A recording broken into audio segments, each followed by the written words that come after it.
കേരള ജലവകുപ്പിൽ സ്ഥിരജോലി നേടാൻ അവസരം. ഡിവിഷണൽ അക്കൗണ്ട്സ് ഓഫീസർ തസ്തികയിലാണ് ഒഴിവുള്ളത്. കേരള PSCക്ക് കീഴിൽ നടക്കുന്ന സ്പെഷ്യൽ റിക്രൂട്ട്മെന്റാണിത്. താൽപ്പര്യമുള്ളവർ ഒഫീഷ്യൽ വെബ്സൈറ്റ് മുഖേന അപേക്ഷ നൽകണം. ഇതിൻ്റെ വിശദവിവരങ്ങൾ അറിയാം. അതിനു മുമ്പ് വീഡിയോ ഒന്ന് ലൈക്ക് ചെയ്യുക. അതുപോലെ വീഡിയോ നിങ്ങൾക്ക് ഉപകാരപ്രദമായി ഷെയർ ചെയ്യാനും അതുപോലെ ചാനൽ സബ്സ്ക്രൈബ് ചെയ്യാനും മറക്കരുത്. ഈ തസ്തികയുടെ കാറ്റഗറി നമ്പർ 472/2025 സെക്കൻഡ് NCA നോട്ടിഫിക്കേഷനാണ്. അപേക്ഷിക്കാനുള്ള അവസാന തീയതി 31/12/2025 വരെയാണ്. ഇതിന് അപേക്ഷിക്കേണ്ട പ്രായപരിധി 39 വയസ്സാണ്. 18 വയസ്സിനും 39 വയസ്സിനും ഇടയിൽ പ്രായമുള്ളവർക്ക് അപേക്ഷിക്കാം.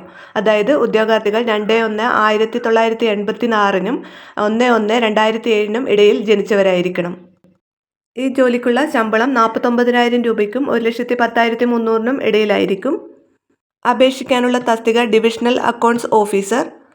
ഈ തസ്തികയ്ക്ക് അപേക്ഷിക്കാനുള്ള യോഗ്യത ഒരു അംഗീകൃത സർവകലാശാലയിൽ നിന്നുള്ള MCom ബിരുദം അല്ലെങ്കിൽ ചാർട്ടേഡ് അക്കൗണ്ട്സ് ഓഫ് ഇന്ത്യ അല്ലെങ്കിൽ institute of cost and works accounts of India നടത്തുന്ന ഇന്റർമീഡിയറ്റ് പരീക്ഷ പാസ്സായിരിക്കണം. ഈ പറഞ്ഞ യോഗ്യതയുള്ള ഉദ്യോഗാർത്ഥികളുടെ അഭാവത്തിൽ അംഗീകൃത സർവകലാശാലയിൽ നിന്ന് കുറഞ്ഞത് സെക്കൻഡ് ക്ലാസ്സോടെയുള്ള ബിരുദം ഉള്ളവരെയും പരിഗണിക്കുന്നതാണ്.